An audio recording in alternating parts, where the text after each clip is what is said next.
dia, graça e paz. Que esse dia, ou que esse domingo seja um domingo abençoado, que a sua semana seja abençoada, e que você nessa manhã possa juntamente conosco adorar ao Senhor. Sinta-se abraçado, sinta-se amado por aquele que te deu vida e vida em abundância. Adore a Ele conosco.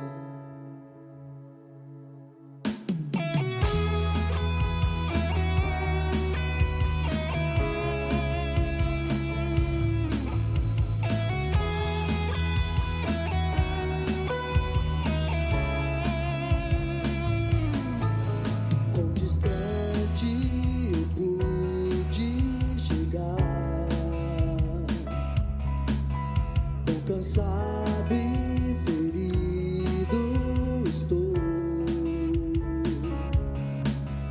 Que saudade de ouvir tua voz. Que vontade de te abraçar. Estou voltando pros seus braços, Senhor.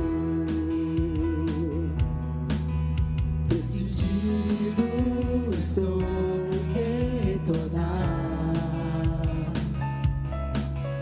A distância não vai me impedir. Correrei as montanhas e os vales, como a corça em busca das águas. Minha sede é maior que o mar.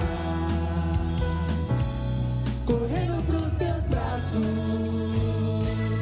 pra nunca mais me afastar. Estou arrependido e disposto a me humilhar. Prefiro tua presença mais que todos os bens que tu possas me dar.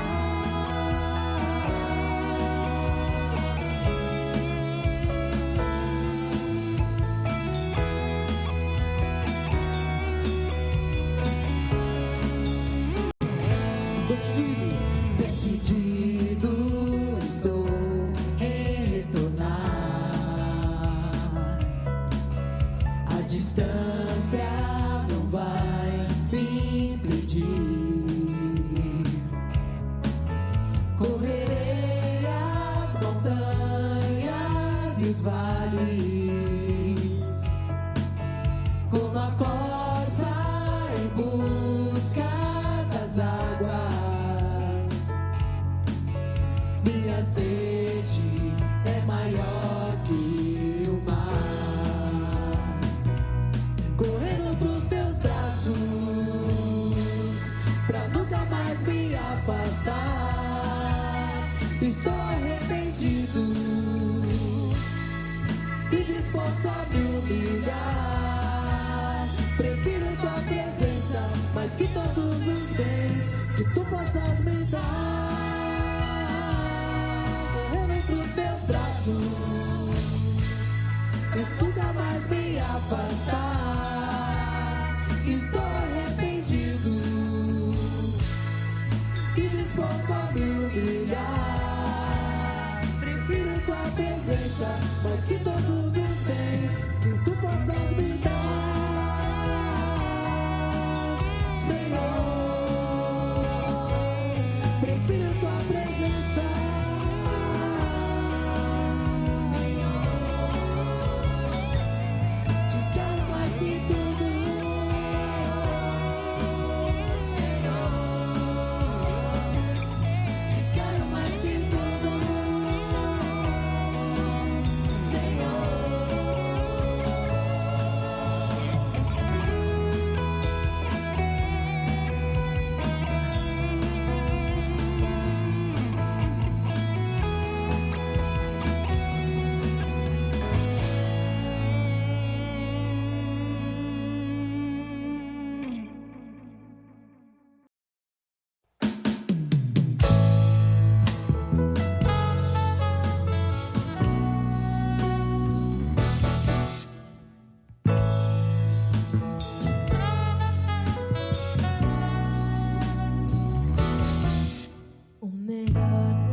ser dentro de mim, pode ser em qualquer lugar, o melhor lugar do mundo é onde Deus está. Eu quero estar somente onde tu estás, pois sei ali tem paz, tem vida, tem amor. Qualquer lugar onde habita Deus, eu sei, é o melhor lugar para se estar.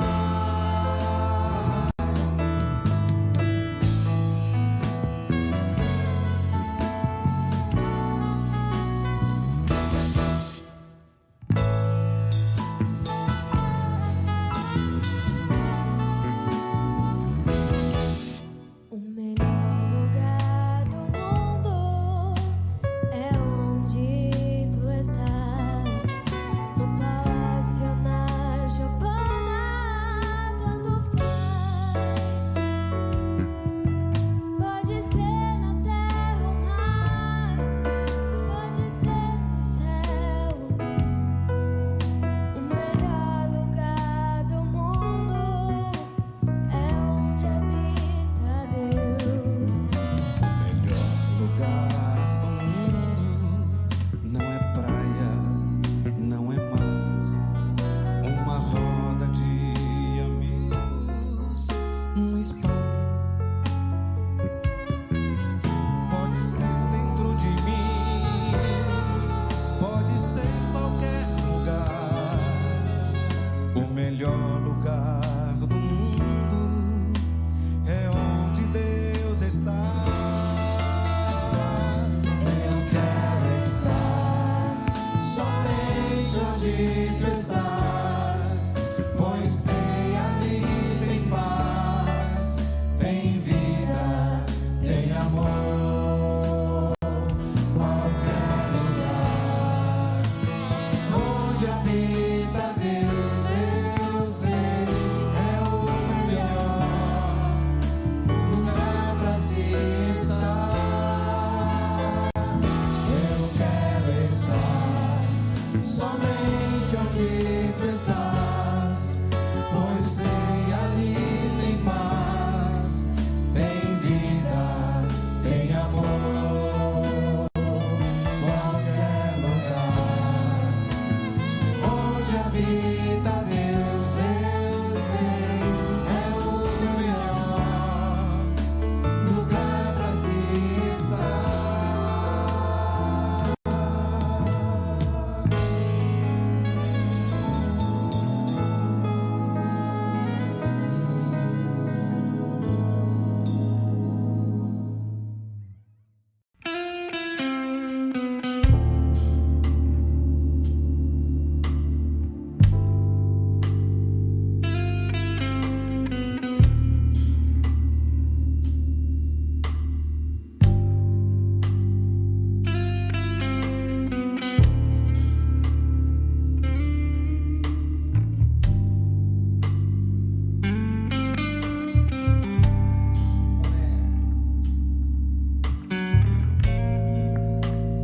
Não há lugar,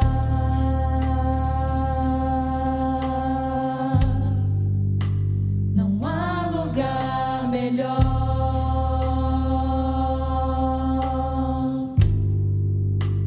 E o lugar que eu sinto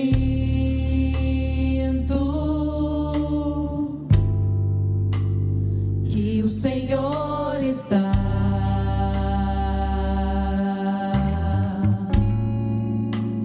Só neste lugar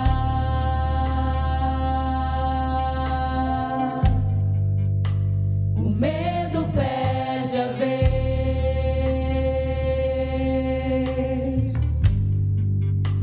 e dá lugar à fé.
Senhor está.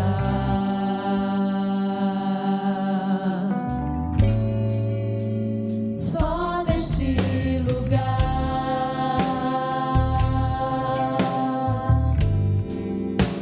o medo perde a vez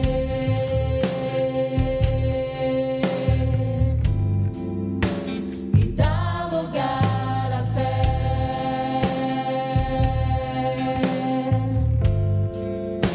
Capaz de me levar à paz que excede todo entendimento.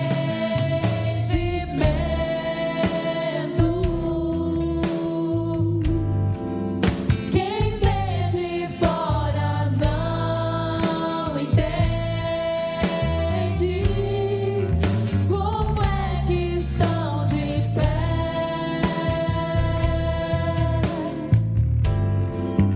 Como eles conseguiram?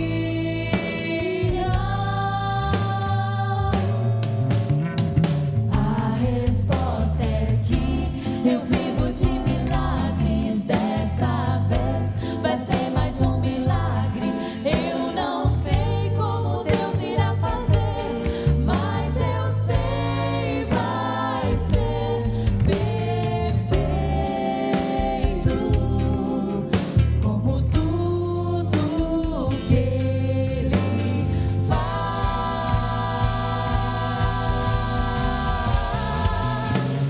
A resposta é que eu vivo de milagres. Dessa vez vai ser mais um milagre. Eu não sei como Deus irá fazer, mas eu sei vai ser perfeito.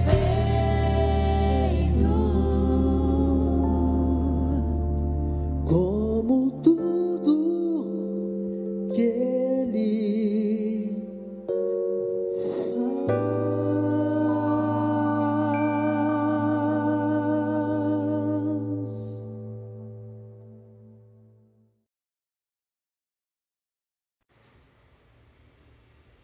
Graça e paz, meu querido e minha amada irmã, que o Senhor te abençoe nesta manhã, que o Senhor encha o seu coração da palavra dele para que você possa permanecer durante o dia, que essa palavra possa ser um alimento necessário para a sua vida. E eu gostaria de compartilhar algo com vocês nesta manhã, que se encontra no livro de Gálatas, do apóstolo Paulo escrevendo aos irmãos de Gálatas, no capítulo 6, do versículo 1 até o 10. Primeiro vamos fazer uma oração, né? Senhor Deus, meu Pai, eu te agradeço por esse dia maravilhoso, pela tua presença, que a cada dia acalora o nosso coração. Senhor, que a tua mensagem venha de encontro a nós, que venha nos confrontar, que venha nos edificar, que venha nos dar um sentido para caminharmos e que a nossa fé seja aumentada neste momento, que possamos estar ouvindo a sua mensagem e que ela entre no nosso coração, penetre na nossa alma, para que nós possamos mudar os nossos comportamentos e que o Senhor venha, que o teu Espírito Santo venha nos fazer e nos dirigir de acordo com a tua palavra, Pai. Eu te agradeço por tudo, Senhor, te agradeço por este momento, te agradeço pela tua palavra e que teu Espírito Santo usa-me, Senhor, como instrumento em suas mãos para que essa palavra chegue ao coração e alcance a vida de todas as pessoas que estão aqui nos ouvindo nesta manhã. Em nome de Jesus, amém, Senhor. Amém. Bom, Gálatas, capítulo 6, do 1 ao 10, diz assim: Irmãos, se alguém for surpreendido em algum pecado, vocês que são espirituais devem restaurá-lo com mansidão. Cuide-se, porém, cada um para que também não seja tentado. Levem os fardos pesados um dos outros e assim cumpram a lei de Cristo. Se alguém se considera alguma coisa não sendo nada, engana-se a si mesmo. Cada um examine os próprios atos e então poderá orgulhar-se de si mesmo, sem se comparar com ninguém. Pois cada um deverá levar a sua própria carga. o que está sendo instruído na palavra, partilhe todas as coisas boas com aquele que o instrui. Não se deixe enganar, de Deus não se zomba, pois o que o homem semear, isso também colherá. Quem semeia para a sua carne, da carne colherá destruição. Mas quem semeia para o Espírito, do Espírito colherá a vida eterna.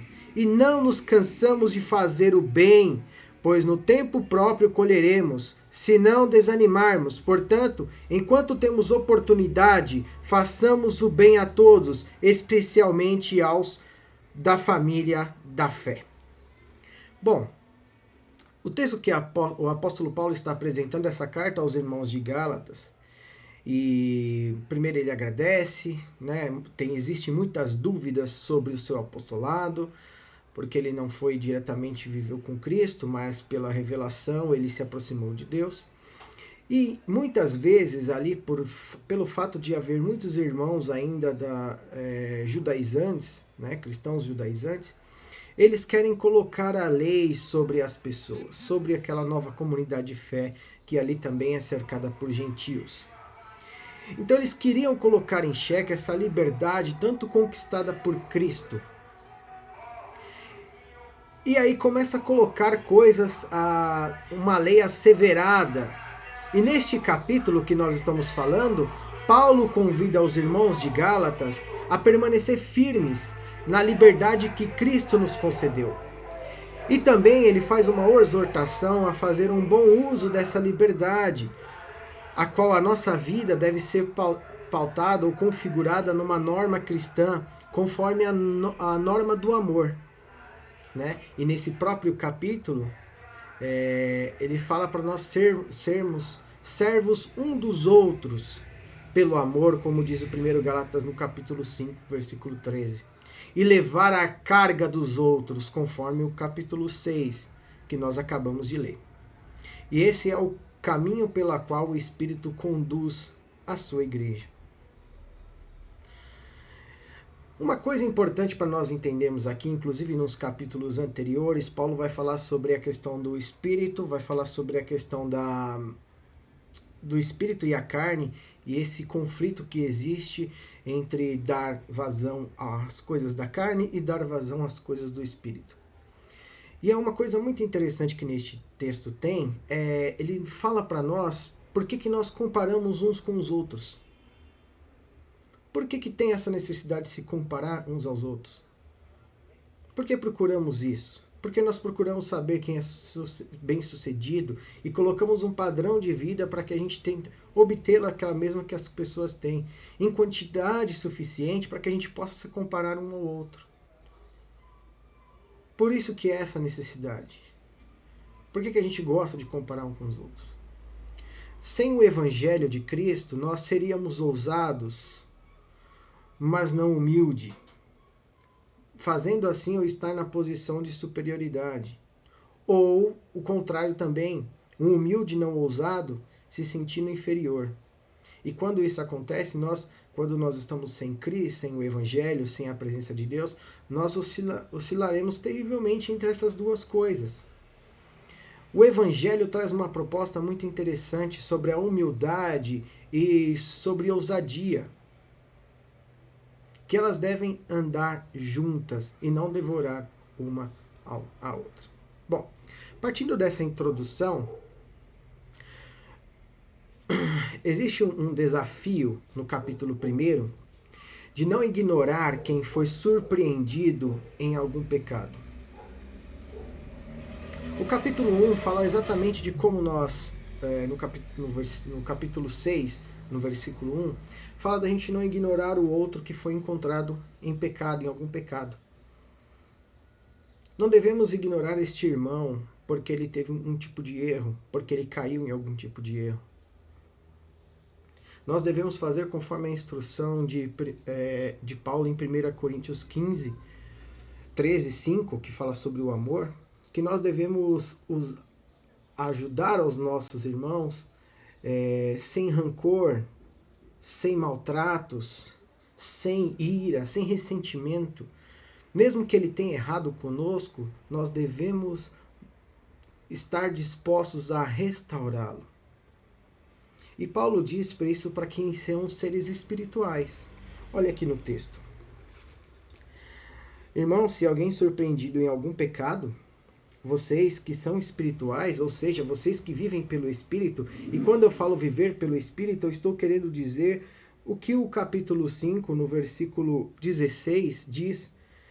Por isso digo, vivam pelo Espírito, de modo nenhum satisfarão os desejos da carne, pois a carne deseja o que é contrário ao Espírito. O Espírito, o que é contrário à carne. Eles estão em conflitos um com o outro, de modo que vocês não fazem o que desejam, mas se vocês são guiados pelo Espírito, não estão debaixo da lei.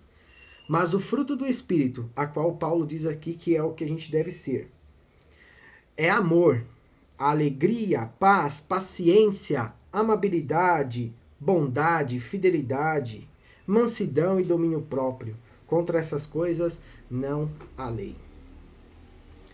Por isso Paulo chama de seres espirituais. Que nós que somos seres espirituais, que vivemos de acordo com o Espírito, devemos exortar os nossos irmãos com esse sentido, com o sentido de amor. Não um sentido igual a gente estava falando aqui, de aplicação da lei pesada, de que eles devem ser condenados por aquele pecado, porque a gente não sabe a história dele, porque não sabe o que sabemos e simplesmente só julgamos as coisas e somos rápidos em criticar. Entender que não devemos ser rápidos nisso, em criticar, mas devemos buscar a orientação do Espírito, de nós crermos na palavra de Deus, de nós nos curvarmos diante dessa mensagem e trazer a revelação do Espírito para dentro da nossa vida.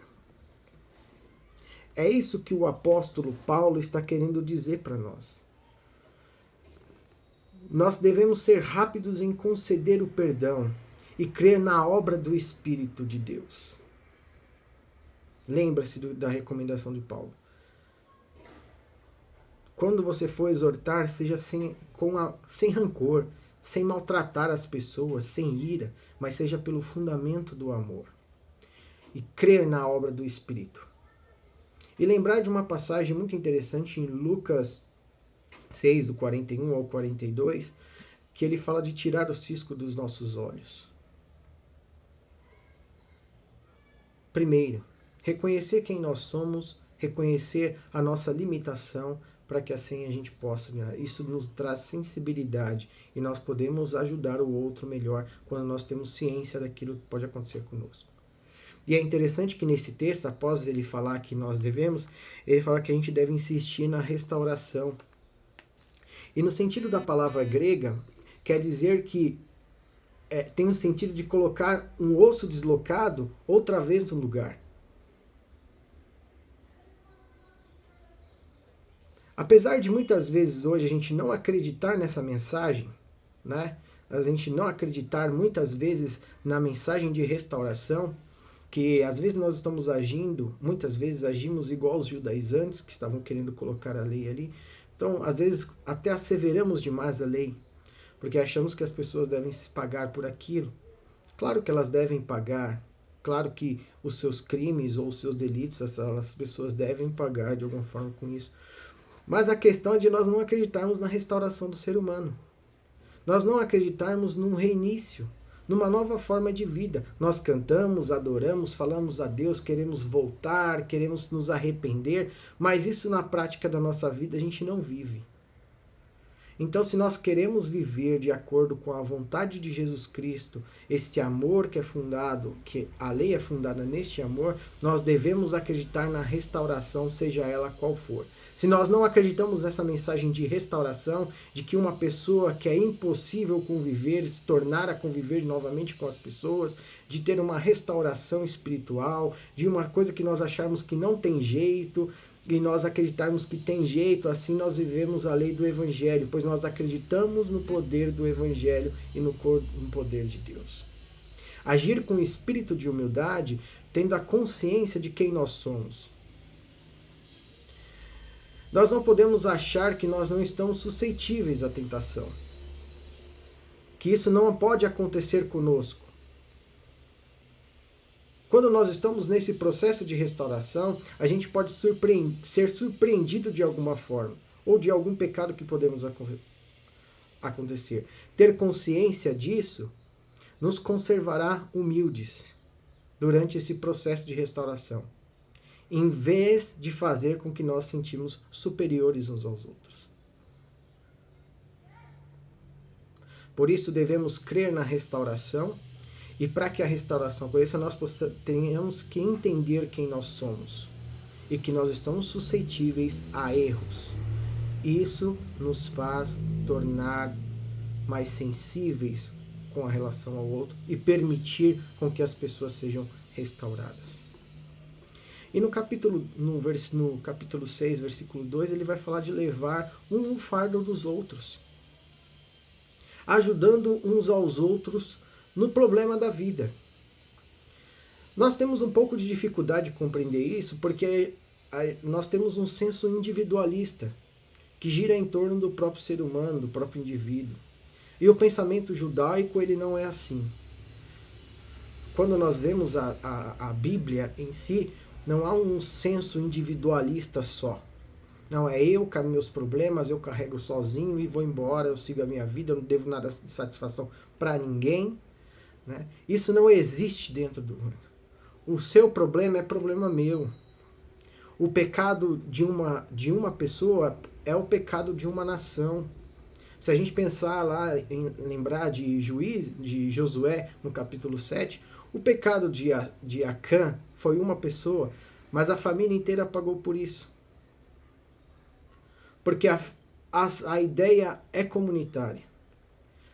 Aí você fala assim, mas isso é no Antigo Testamento. Não, no Novo Testamento também tem um. Paulo, ao exortar um irmão que foi pego em imoralidade, que estava tendo relações com a sua madrasta, Paulo encoraja os irmãos a se entristecer pela situação que ele está. E de até pedir a expulsão dele da igreja, porque ele não quer aceitar a disciplina do Evangelho, uma nova forma de viver. Ele quer continuar nessa relação de pecado. E Paulo o encoraja a abandonar isso. Mas Paulo ainda fala, a comunidade não deveria se alegrar ou se orgulhar porque ele foi embora. Na verdade, vocês deveriam se entristecer por isso. Lá no capítulo de 1 Coríntios 5. Então isso não é um problema daquele homem, isso é um problema da comunidade, isso é um problema da igreja, isso é um problema de todos nós. Então, quando nós queremos viver na comunidade do Evangelho, quando nós queremos viver a palavra de Deus, não se trata só de mim, se trata de todos nós. O problema não é só seu, o problema também é meu. Geralmente as pessoas elas se preocupam com a reputação da igreja diante dos outros, né? A igreja precisa mostrar que ela faz, que ela é isso, que ela é aquilo. Mas muitas vezes essas pessoas não se preocupam com a reputação que elas têm dentro da comunidade. Parece que é só a responsabilidade da igreja comigo, mas não existe responsabilidade minha com a igreja. Perdeu-se o senso de comunidade. Perdeu-se o senso de que se eu fazer alguma coisa errada lá fora, se eu der mau testemunho lá, não vai ser somente você, indivíduo, mas vai ser toda a comunidade que vai levar essa carga. Assim eu também o oposto. Se a igreja inteira tem um problema, você vai levar o problema da igreja também. Se a igreja é mal falada, você vai ser mal falado também porque você pertence à igreja. Esse senso de comunidade. Então o problema não é só meu, o problema não é teu. Quando Paulo diz que levar o fardo um dos outros, ele está falando exatamente disso. O problema do irmão é um problema meu também. O problema do pastor Daniel é um problema meu também. Eu tenho que me preocupar com ele. Eu tenho que ajudar ele nos problemas da vida dele. Eu tenho que ouvi-lo. Eu também tenho que me preocupar com ele. E assim com os outros irmãos e irmãs que estão na nossa comunidade. Então, se você quer viver o Evangelho, quer viver a graça de Deus, abandone esse pensamento individualista e vive esse pensamento comunitário. O problema meu é o problema seu também. E assim a gente vai se ajudando e vai vivendo a vontade de Deus. Quando nós agimos assim, querendo levar o fardo do outro, a lei de Deus, ou seja, a lei de Cristo, está fundamentada no amor ao próximo, conforme o livro de Gálatas 5, do versículo 13 ao 14. Levar o fardo de alguém é pagar um preço por amar. E requer muito esforço de nós. E não é uma coisa simples de se fazer. E uma forma de levar o fardo um do outro está na restauração com mansidão, conforme o primeiro versículo que nós lemos do capítulo 6. Quando nós desejamos amar alguém, nós estamos aceitando as dificuldades dela e as limitações que ela tem. E para nós vivermos nesse vínculo de amor, para que esse amor se sustente, é necessário a gente carregar um pouco do fardo da pessoa amada. Esse é o sacrifício que fazemos. Quando nós desejamos amar alguém, quando nós desejamos amar os nossos irmãos em Cristo. O capítulo continua no versículo 3 e 9, no versículo 3 e 4, e fala-se sermos humildes, sem o senso de superioridade, de se achar melhor do que o outro. Ser humilde não se comparando com os outros, não sendo orgulhoso, mas em vez disso, o apóstolo Paulo nos encoraja a servir uns aos outros. Humildade significa aceitar que nós não somos nada, e que tudo é dado por Cristo. Não é uma realização própria, não é um desejo meu, mas é algo que Cristo fez por nós. Nós não somos merecedores de nada. E em vez de compararmos uns com os outros, o apóstolo Paulo nos encoraja a avaliar o nosso procedimento, a avaliar os dons e as oportunidades que temos e de como nós estamos utilizando em favor de algo. O sinal de quando nós estamos sendo humildes é quando nós estamos rodeados de pessoas menos talentosas e não nos sentimos superiores a elas. Ou o contrário, quando nós estamos rodeados de pessoas mais dotadas, pessoas que têm os dons mais expressivos, e nós não nos sentimos inúteis com isso. Mas nós temos uma ideia de medir de acordo com nós mesmos e não com os outros. É isso que o apóstolo Paulo está nos encorajando a fazer. Meus irmãos e irmãs, quando nós queremos viver o Evangelho, nós estamos diante de desafios que nos fazem confrontar a nós mesmos, a nossa realidade e aquilo que nós vivenciamos. No capítulo 5 de Paulo, ele diz assim: pois cada um deverá levar a sua própria carga. Aí você pode pensar, poxa Paulo, você está sendo contraditório. No capítulo 2 você fala que a gente deve levar o fardo uns dos outros, e no capítulo 5 você fala que cada um deve levar sua própria carga? Como assim? E aí a gente tem que recorrer a uma coisa muito importante chamada gramática e também aos originais, né? E aí a gente consegue entender o termo que está se encaixado ali. O fardo no capítulo 2, ele não fala da mesma coisa do que o capítulo 5. O capítulo 2 nós podemos entender como um grande peso, ou seja, os problemas da vida.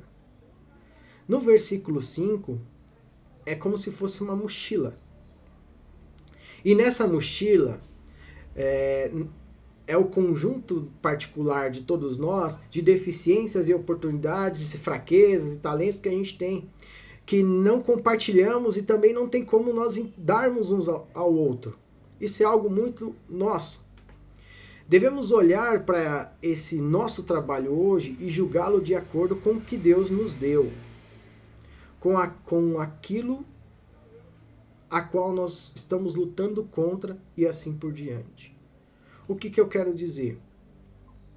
Os próprios fardos são a nossa luta entre o espírito e a carne, entre problemas que nós temos conosco mesmo, e que isso não temos como colocar diante do outro. O primeiro problema, a primeira carga é possível, porque nós podemos ajudar na dificuldade um do outro.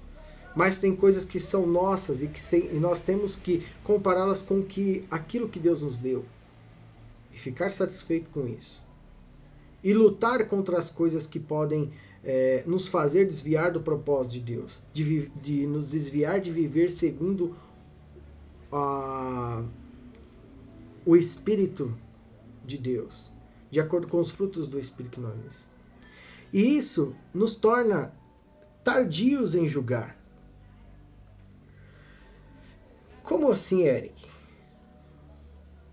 Se alguém explodir conosco, né, se alguém ficar muito estressado, nós pensaremos, eu não sei que pressões essa pessoa tem enfrentado, eu não sei o problema que ela tem enfrentado na casa dela, não sei o quanto ela lutou para se controlar naquele momento. E na situação e com a personalidade que ela tem, talvez em minha mente eu tivesse dado um murro em vez de gritar. A forma com que a pessoa teve de expressar ali foi gritando. E talvez eu falasse, mas se fosse comigo, eu tinha dado uma porrada ou tinha feito alguma coisa para prejudicar mais a pessoa. Talvez a pessoa, na sua intenção de somente gritar, ela esteja mais obediente a Deus do que o meu pensamento hoje, considerando tudo que ela tem que carregar. Então, antes de fazermos qualquer tipo de julgamento às pessoas, antes de falarmos de qualquer outra coisa e das expressões, nós somos tardios em julgar porque às vezes nos colocamos em situações e pensamos pior do que alguém que não confessa a fé em Cristo, por exemplo. Lembra no começo que eu falei de que um dia a gente pode ser pegado de surpresa? Por exemplo, um momento desse poxa, o Eric como um cristão, como um pastor, teve tal atitude. Poxa, isso não é a atitude de um pastor, isso não é a atitude de um irmão. Aí eu fico lá falando mal dos outros, fico julgando o pensamento das pessoas, fico julgando o que elas fazem. E às vezes eu posso cair nisso e eu preciso de uma restauração. Tendo essa consciência de quem eu sou, das coisas que podem acontecer comigo, eu posso ter um dia mau, eu posso ter um problema, isso me torna tardio em julgar. Assim, antes de falar, eu vou pensar um pouco mais. Porque o pecado que o meu irmão está cometendo agora pode ser um pecado que eu cometerei no futuro, eu não sei. Eu não sei o que me aguarda. Então é esse senso de que você deve carregar a sua carga, nesse sentido de que nós devemos nos policiar com aquilo que nós falamos, com as nossas expressões, com aquilo que nós somos, e compreender um pouco mais o outro, faz parte de carregar também o cargo do outro e também de conhecer as nossas próprias dificuldades que nós temos. E isso faz parte de que a gente nos possibilita ter empatia um com o outro e também de fazer o bem ao outro e compreender as situações e ajudá-lo na restauração da vida, na restauração deste irmão com mansidão e com amor, que é o princípio da lei, que é o princípio de tudo que nós estamos discutindo. E depois Paulo vai falar assim, o que está sendo instruído na palavra, partilhe todas as coisas boas com aquele que instruiu. Mais uma vez o senso de comunidade. Compartilhando o que nós aprendemos, isso nos torna melhores para desenvolver aquilo que estamos pretendendo. Quando compartilhamos, quando ensinamos, quando buscamos ou compartilhamos algo, nós estamos fazendo com que o ensino que está sendo dado ele seja multiplicado.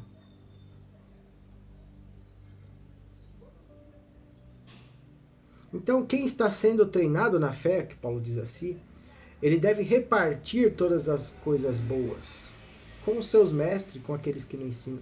E aqui Paulo dá uma instrução também de incluir um apoio financeiro às pessoas que lhe instruem. De alguma forma, poder prover melhoria para a vida da pessoa que te instrui, que te ajuda. Isso também é uma contraparte daquilo que você está recebendo, né? Com amor, com gratidão no coração. Nos versículos diante do 6, no capítulo 6 do 7, fala: não deixe enganar, de Deus não se zomba, pois o que o homem semear, isso também colherá. Quem semeia para a sua carne, da carne colherá a destruição. Mas quem semeia para o Espírito, do Espírito colherá a vida eterna.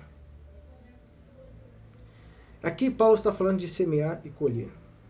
Seja o que for que você semeie, você certamente colherá. Se você plantar uma semente de tomate, você não vai colher um milho.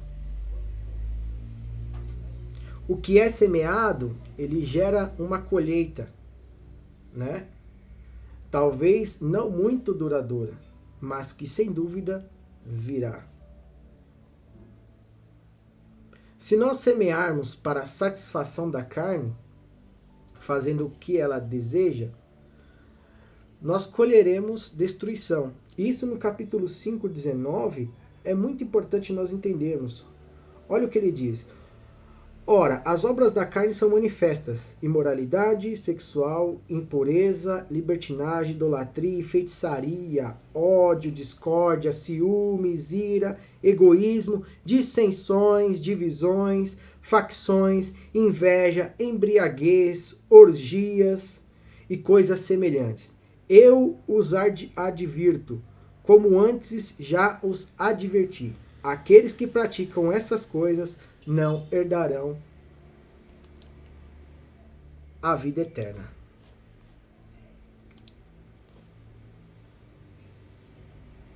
Assim como na agricultura ela envolve um processo de colheita, de aguardar, de esperar o tempo certo, o mesmo também acontece com a escolha da moral, com aquilo que nós iremos fazer, com as nossas atitudes, com os nossos pensamentos.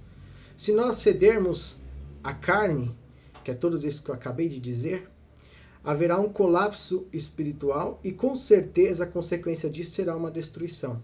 Por exemplo, se nós formos desonestos, com o tempo as nossas relações elas se desintegrarão, elas acabarão, elas serão desgastadas e elas provavelmente a consequência será a separação e o isolamento.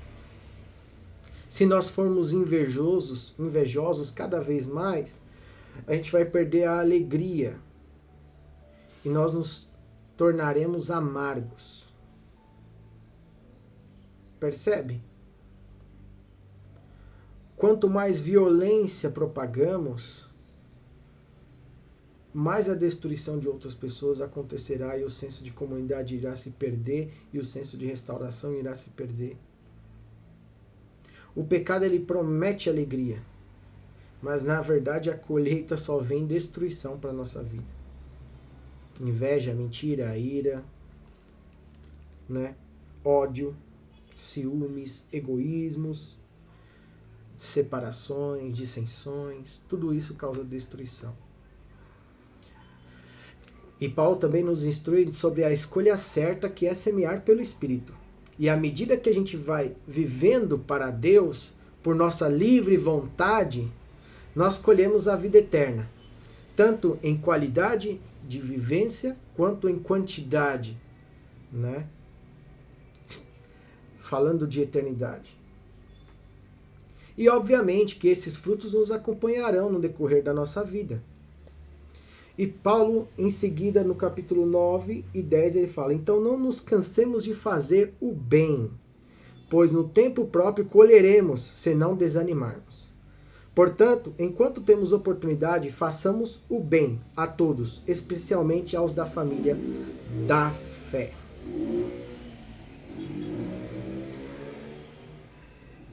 Mas é possível alguém se cansar de fazer o bem? Sim, é possível. Quando nós estamos motivados erroneamente. Quando os motivos estão errados. Por exemplo, quando a gente quer se sentir abençoado porque fizemos o bem. Para nós termos a sensação de ser abençoado. E nós sabemos que nem toda vez na nossa vida a gente vai ser abençoado. Se fizermos para ser reconhecido, nos cansaremos. Por quê? Porque nem todo mundo vai reconhecer o nosso esforço. Então, se você faz o bem nesse sentido de ser reconhecido, você vai se frustrar e você vai se cansar e você vai desistir de fazer o bem. Se tivermos que fazer porque somos cristãos, é um outro problema também e uma motivação errada. Porque eu faço somente para falar que eu sou cristão. Isso também está errado. Mas existe uma outra alternativa que é, se fizermos para agradar a Deus e ao próximo, então nós não nos cansaremos. Mesmo que a gente não possa ser reconhecido por isso, mesmo que nós não podemos, por mais difícil que isso e cansativo que seja, nós conseguimos carregar esse fardo porque nós não estamos procurando ser reconhecidos por isso. Porque, na verdade, nós amamos o próximo. Nós fazemos isso por amor. E o amor, segundo o Evangelho de Deus, não causa retribuição. Não quer que você pague com a mesma moeda. O amor, ele é doador. Lembra de 1 João 3,16, que eu falei há um tempo atrás? Sobre o amor que doa? É esse amor que nós temos. Nós temos que viver a inspiração dada por Jesus, a forma com que Jesus viu, que o próprio Cristo esteja entre nós e que as pessoas possam perceber, e a nossa vida é de doação. Então, quando nós fazemos isso, nós fazemos por amor a Deus e por amor ao próximo, sem os motivos errados de se sentirmos abençoados, para que a gente possa ser reconhecido, ou porque a gente é cristão. Se contrário, nós fizermos por amor, aí sim nós não cansaremos de fazer o bem. Não nos cansaremos de fazer o bem. Quando nós somos motivados, nós colheremos no tempo certo os frutos e os benefícios na nossa própria vida.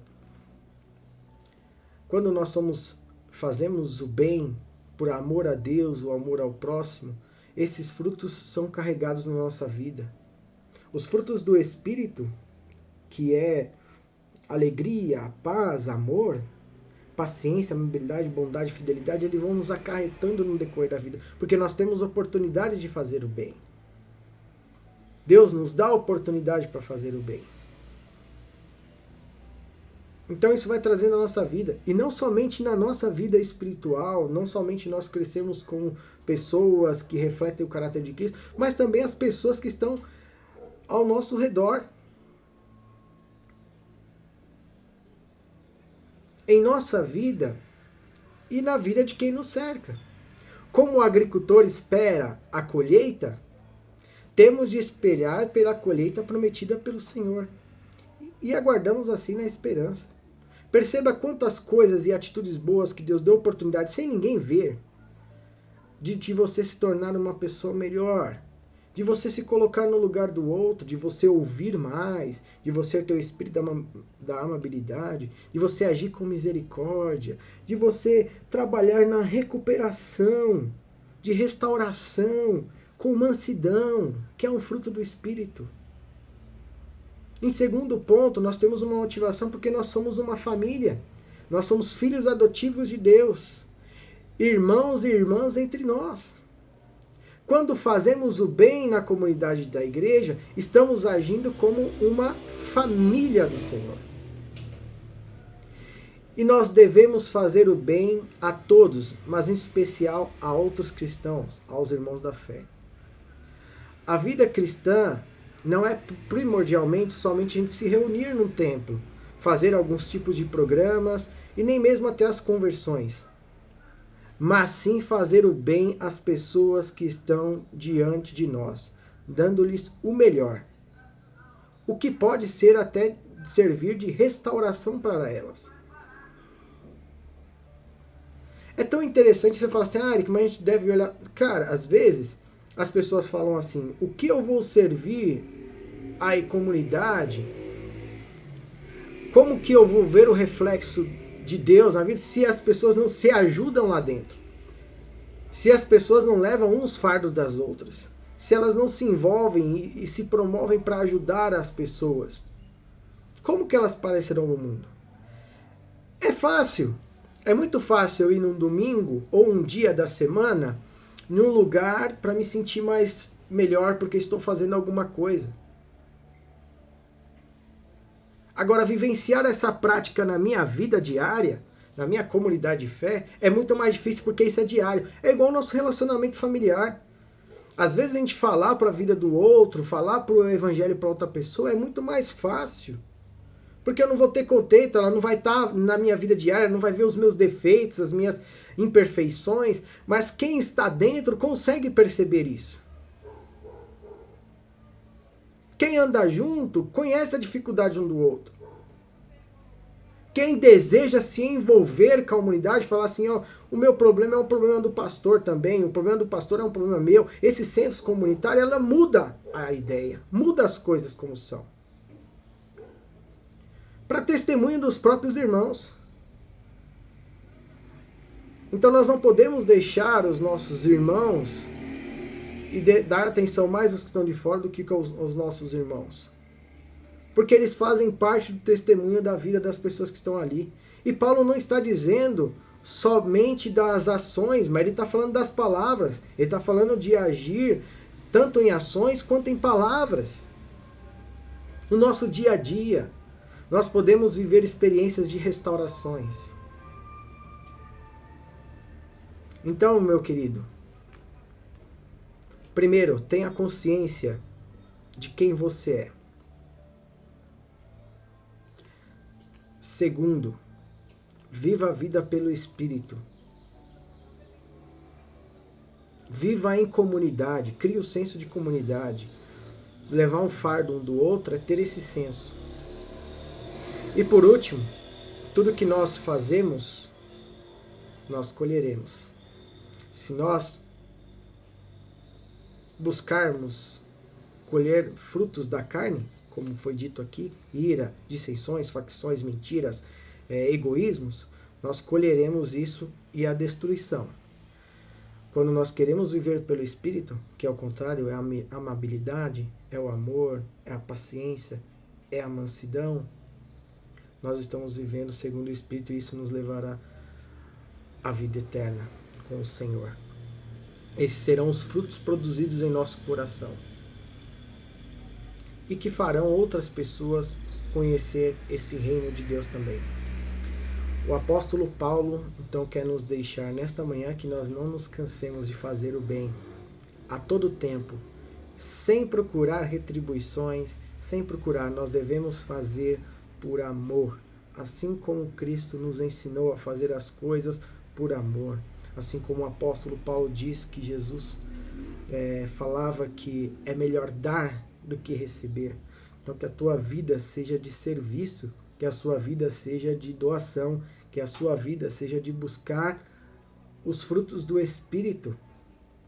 Que o Senhor te abençoe e te dê graça cada dia mais e mais, para que você possa percorrer um caminho com o Senhor de vitória, de alegria, de colher os frutos na sua vida agora e também na vida eterna. Que através disso as pessoas vão se sentir acolhidas e restauradas pelo amor de Deus que é transbordado através de nós. Que o Senhor abençoe grandemente a sua vida e a sua família, te dê uma ótima semana, que o Senhor a cada dia faça que você peça ao Senhor humildemente, não se sinta inferior um ao outro ou superior ao outro, porque isso não é da parte de Deus.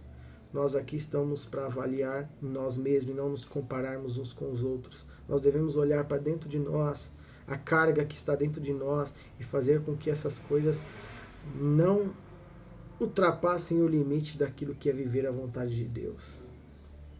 Que possamos ter consciência de quem somos e de quem Deus é. Termos a consciência dos nossos erros e não achar que não podemos cometer. E nós vivermos na mansidão, no amor e no fruto do Espírito. Que o Senhor te abençoe e te dê uma ótima semana. Me derramar, dizer que te amo, me derramar, dizer te preciso, me derramar, dizer que sou grato, me derramar, dizer que és famoso.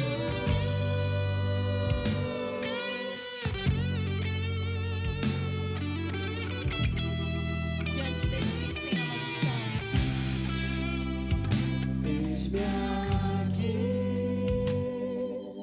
outra vez, diante de ti abro meu coração, meu clamor, tu escutas e fazes cair as barreiras em mim.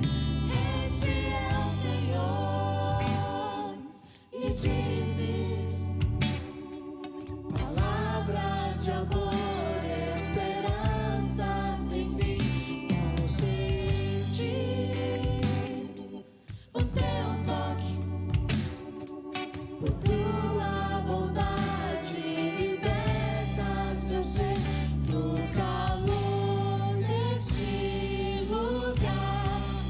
Eu venho me derramar, dizer que te amo, me derramar, dizer te preciso, me derramar, dizer que sou grato, me derramar, dizer que és famoso.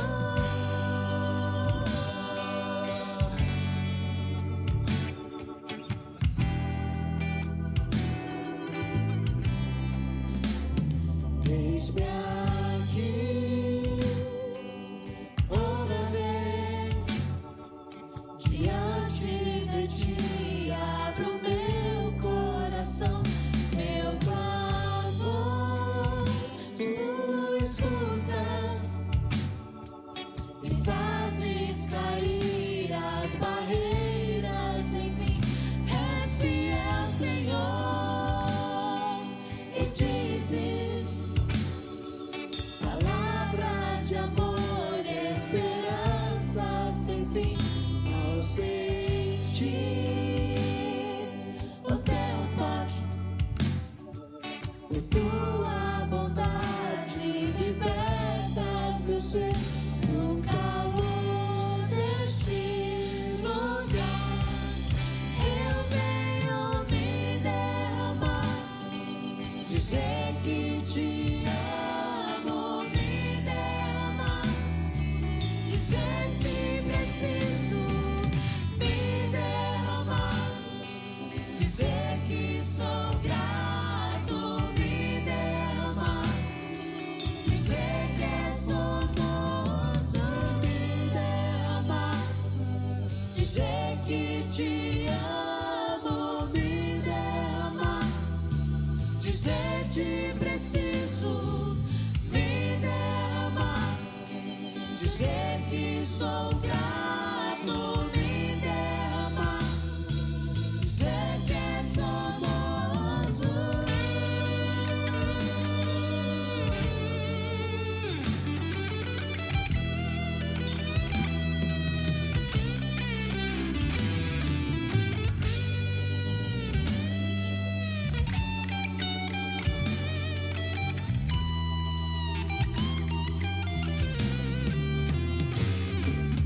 Me